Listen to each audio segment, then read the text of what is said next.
Los Oscars están desesperados por lograr que los vean. I can't open the envelope without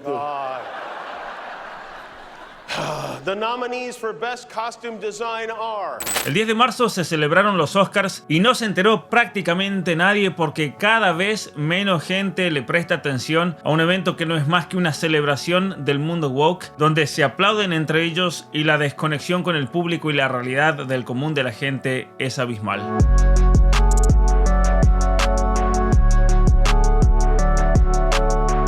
Hasta hace unos años uno veía una película o un dibujito animado para entretenerse. Hoy los términos han cambiado completamente y eso es importante notarlo porque aunque la gente se siente a ver una película para distraerse y entretenerse, la realidad es que Hollywood, Disney, Netflix, Amazon van a aprovechar de esa oportunidad para adoctrinarte política e ideológicamente, además de dirigirte hacia el modelo típico del ser humano deconstruido y sin identidad. Uno de los cambios que demuestran el progresismo que impera en Hollywood y la Academia del Cine de los Estados Unidos es la actualización del reglamento acerca de las condiciones para ser elegible para una nominación al Oscar. Las pautas que se eligen van a ver cómo no tienen nada que ver con la calidad cinematográfica, con cuestiones técnicas, con elementos artísticos básicos. No, nada de eso, sino que para poder ser nominado a alguna de las categorías de los Oscars, la película debe cumplir con varios de estos requisitos que vamos a ver ahora y ustedes no lo van a poder creer, pero les voy a dejar el link aquí en la descripción para que vean que todo lo que les digo es verdad. Veamos, uno de los actores principales o actores de apoyo debe ser de un grupo racial o étnico discriminado históricamente. Es decir, toda película debe tener un indígena, debe tener un negro, debe tener alguien que se considere por alguna razón como discriminado. No importa que ese negro sea Denzel Washington y tenga miles de millones de dólares en su haber. Además, al menos el 30% de los actores en roles menores deben pertenecer a dos grupos representados, incluidos mujeres, grupos raciales o étnicos, alguien de la comunidad LGBTQ+, o deben ser discapacitados. Otra de las reglas es que la historia principal, atentos con esto, la historia principal, el tema o la narrativa de la película se debe centrar al menos en uno de estos cuatro grupos subrepresentados. Debe ser una historia sobre mujeres, una historia sobre grupos raciales o étnicos históricamente discriminados, debe ser una historia sobre la comunidad LGBTQ+, o sobre personas discapacitadas. Así que no se sorprendan si desde ahora en adelante todas las películas, todas las series de Netflix, todo tipo de producción cinematográfica está alrededor de estas categorías. Pero veamos, dos al menos de las personas que trabajan dentro de estas secciones o puestos deben ser de estas categorías. Y aquí tenemos al director de casting, el cinematógrafo, el compositor de la música, el diseñador del vestuario, el director de la película, el editor de la película, el peluquero, el maquillador, el productor, el diseñador de producción, el decorador del set, el encargado del sonido, el supervisor de efectos especiales, el escritor. Todo esto, y no lo estoy inventando, lo voy a dejar aquí. Todos ellos deben ocupar al menos dos personas, deben ser mujeres, discapacitados o miembros de la comunidad LGBT, y al menos dos de ellos, y al menos uno de ellos, el tercero, debe ser de un grupo racial o étnico discriminado. Y esto no es un chiste, porque veamos la siguiente. Al menos otros 6 miembros del equipo deben pertenecer a un grupo racial o étnico discriminado. Miren, están llevando a tal punto esta locura woke que en 10 años van a tener que poner una cuota para hombres, porque no van a haber hombres, no van a haber blancos, no van a haber cristianos. Pero bueno, sigamos con esto. Al menos el 30% del equipo de producción de la película deben ser mujeres, grupos raciales o étnicos discriminados, miembros de la comunidad LGBTQ+, o deben ser discapacitados. El 30% de la producción total. Y esto no queda ahí. Para que vean esta locura, no basta con ese 30% que acabo de mencionar ahora y todas las reglas anteriores. La película tiene que tener al menos 2 aprendices o pasantes que sean mujeres, de grupos raciales o étnicos discriminados y miembros de la comunidad LGBTQ+,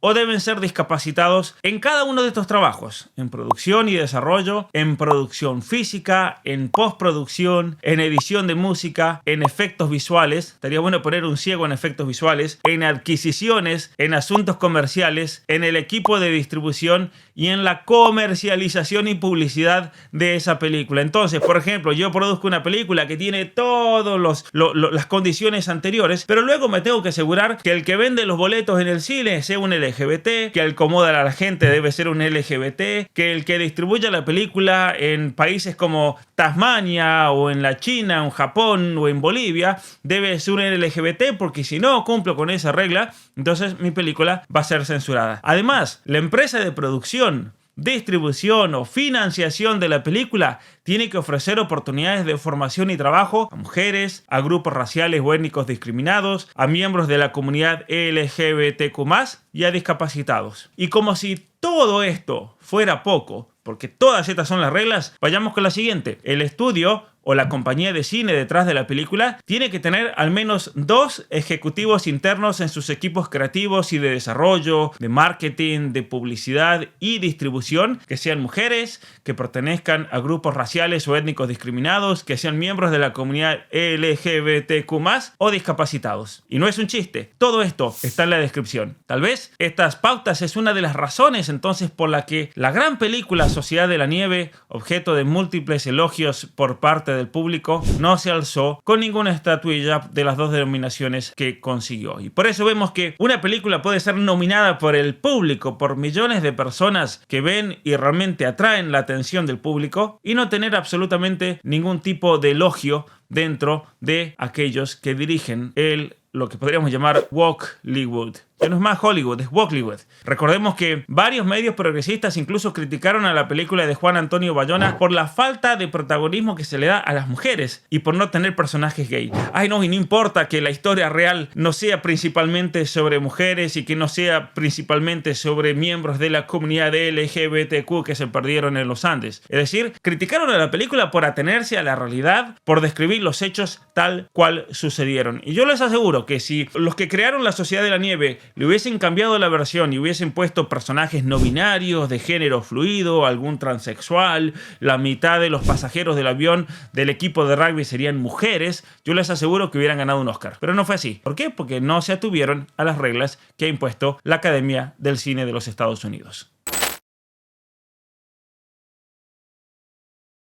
El fracaso de películas como el live action de La Sirenita o la entrega de Lightyear o las películas de Marvel se debe a que Hollywood busca insistentemente incluir su basura ideológica y la gente ya está cansada. Lo mismo pasa con la ceremonia de los Oscars, donde año tras año pierde más rating. De hecho, yo ni me enteré de que habían sido los Oscars el domingo. Yo les aseguro que la mayoría de las personas de este canal, que hay gente que piensa, que hay gente que razona, que hay gente que aprovecha el tiempo, tampoco se enteró, y si se enteró fue de casualidad. La última vez que los Oscars tuvieron una audiencia que rondaba los 40 millones de televidentes fue en el 2014, y desde entonces han caído estrepitosamente. Mientras más woke, más caen los televidentes. Y si buscamos cuándo superó los 50 millones de televidentes a nivel mundial, tenemos que remontarnos al año 1998, cuando Titanic dominó los premios y consiguieron en ese entonces 55 millones de espectadores. Hoy en día, ni siquiera pasando el evento por servicios online y por gran número de canales de televisión en todo el mundo, llegan a sumar números significativos. En el 2023, por ejemplo, solo obtuvieron el año pasado 5 puntos de rating, es decir, para ser el evento más importante de la Academia de Cine de los Estados Unidos, esto es un fracaso absoluto. ¿Cómo puede ser que, por ejemplo, videos en YouTube, canales de gente que critica toda la cuestión woke, tiene mucho más televidentes que los Oscars?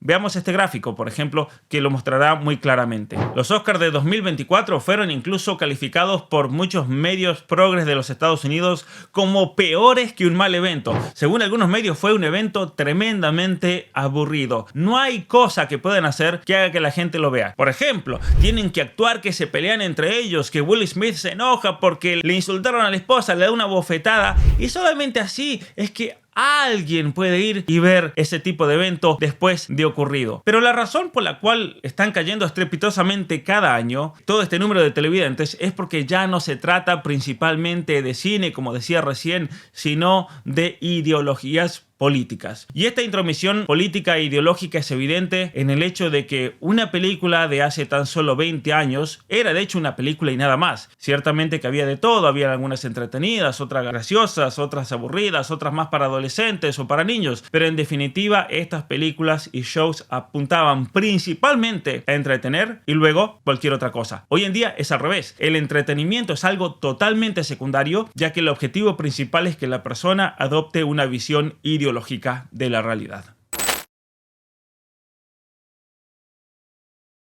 No solo las películas son víctimas de la ideología woke y deben cada vez más atenerse a las reglas de la academia para ser consideradas en la nominación, sino que el evento en sí mismo es una ceremonia en la que desborda el progresismo y todo lo que sea woke, y no cualquier cosa sino lo que esté de moda ahora. Y por eso van cambiando entonces en esa falsa virtuosidad las cuestiones que ellos debaten en público o en el escenario. Por ejemplo, escucha lo que dijo el presentador Jimmy Kimmel en esta última entrega de los Oscars sobre el expresidente Trump. I just got a review, and has there ever been a worse host than Jimmy Kimmel at the Oscars? His opening was that of a less than average person trying too hard to be something which he is not and never can be. Get rid of Kimmel and perhaps replace him with another washed up but cheap ABC talent, George Slopanopoulos. He would make everybody on stage look bigger, stronger, and more glamorous. Blah, blah, blah. Make America great again. See if you can guess which former president just posted that on Truth. Thank you for watching. I'm surprised you're still... Isn't it past your jail time? Patético, ¿no? Una ceremonia que debería ser una entrega de premios solamente se convierte en un acto político y en un acto de manipulación político. Pero no solo el presentador busca adoctrinar política e ideológicamente, sino que los mismos invitados y ganadores aprovechan los pocos minutos de fama que se les dan en el escenario para transmitir un mensaje progre. Año tras año las temáticas que interpelan a los millonarios de Hollywood van cambiando. Por ejemplo, en el año 2018 la Academia invitó a Cecile Richards, la presidenta de Planned Parenthood, la transnacional abortista más grande del mundo, para hacer una apología del aborto. O hemos escuchado, por ejemplo, actrices que han recibido su estatuilla y dicen: si no hubiera sido por el aborto que me hice, no estaría aquí. Miren cómo esto me empoderó, me liberó y ahora soy una mujer triunfante, una mujer empoderada. Otros años, los énfasis de estas protestas de los actores y actrices están puestas en el colectivo LGBTQ+.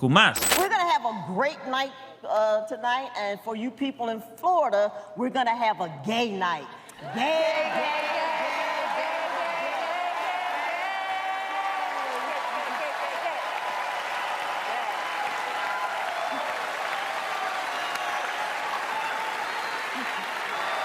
Y este año fue otro año más en el que se ridiculizó al hombre en pos del feminismo. Lo podemos ver en esa representación de Ryan Gosling de la canción I'm Just Ken, Soy Solo Ken, en que con un gran traje rosado Gosling nos demuestra que el hombre solo puede ser eso, un Ken, un tonto que acompaña al feminismo y que no sabe hacer absolutamente nada. Gosling se transforma en Ken y se pone de pie y pone de pie al auditorio de los Oscars junto a Slash. Pero de manera especial este año las protestas fueron pro-Palestina.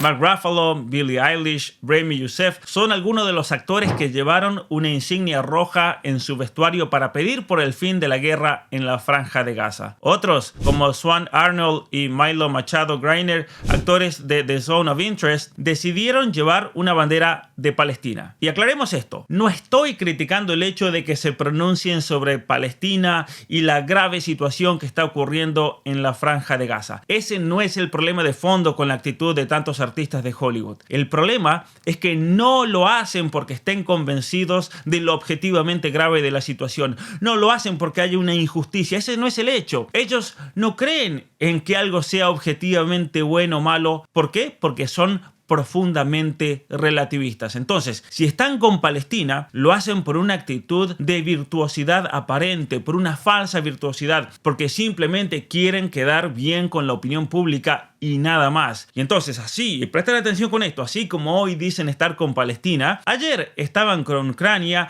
antes de ayer estaban con el pinchazo, antes de eso estaban con Black Lives Matter, cuando fue lo de Roe vs. Wade estaban todos con el verso de los derechos reproductivos y así con toda causa que aparece y se pone de moda, pero lo olvidan a los 10 minutos. Por ejemplo, la causa palestina no es nueva, es un problema que viene desde hace décadas. ¿Y dónde han estado estos personajes de Hollywood estos años? Todos tienen sus jets privados, tienen dinero, tienen influencia, pero ¿qué cosa concreta han hecho por los palestinos? ¿Han ido a Gaza? No, jamás. Ni van a arriesgarse absolutamente nada, no hacen nada, solo se llenan la boca con falsa virtuosidad. Lo mismo pasó con el pinchazo. Los que se llenaban la boca de mi cuerpo, mi decisión, cuando fue lo de Roe vs. Wade, de repente se olvidaron de mi cuerpo, mi decisión y se sumaron a la condena pública de toda mujer que se negaba a un experimento impuesto por el Estado, las corporaciones o los sets de Hollywood donde ellos trabajaban. Ninguno de ellos se pronunció, por ejemplo, por las mujeres que no pudieron cumplir ningún rol en ninguna película, simplemente porque no se sometieron a ese mandato público. ¿Por qué se quedaron callados ante tan grave injusticia? Porque su virtuosidad es falsa virtuosidad, tan falsa como la supuesta defensa que hacen del pueblo palestino.